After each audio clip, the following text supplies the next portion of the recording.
hidden connection between Ukrainian anti-cultists and RACIRS, amid publicly anti-Russian stance. Anti-cult tactics of the Bolsheviks, exploiting current military and political contexts. In the rhetoric of contemporary Ukrainian anti-cultists, one particular trait is noticeable, suggesting the use of methods reminiscent of those employed by the Bolsheviks during religious repressions. For instance, consider another excerpt from the previously mentioned document addressed to the UGCC, which refers to the Donalites. It is important to note that the UGCC not only denies the accusations from the Donal sect or refutes them, but also attempts to understand the reasons behind the emergence of such a movement. For instance, in the aforementioned interview, Father O.D. Vilchinsky answered the journalist's question about who benefits from this, and then continued with such accusations as beneficial to Moscow's geostrategists.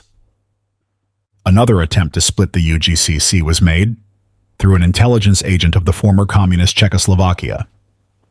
We have a new cult, a Moscow-philic cult, extremely radical and militant.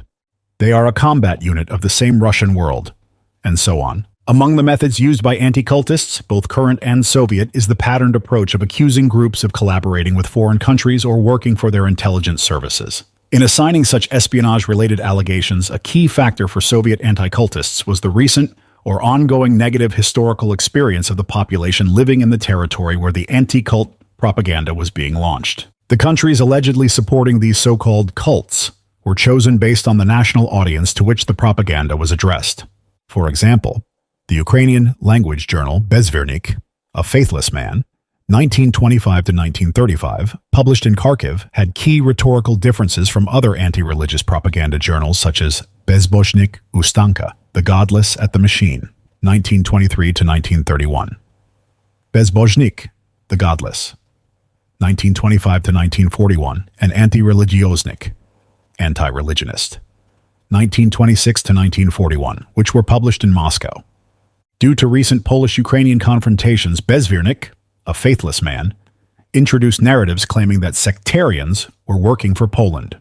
This was a quick way to tarnish undesirable organizations by invoking recent strained relations between the two peoples, casting Polish counterintelligence as the patron of these movements according to Bolshevik propaganda. In other words, the choice of a patron country for the stigmatized religious movement was based on the audience's historical experience of conflicts with other countries, rather than actual collaboration or lack thereof. The selection was made based on what was relevant and alive in the local population's consciousness. In other regions of the USSR, a global enemy and patron of the cults was often portrayed as the United States or Great Britain.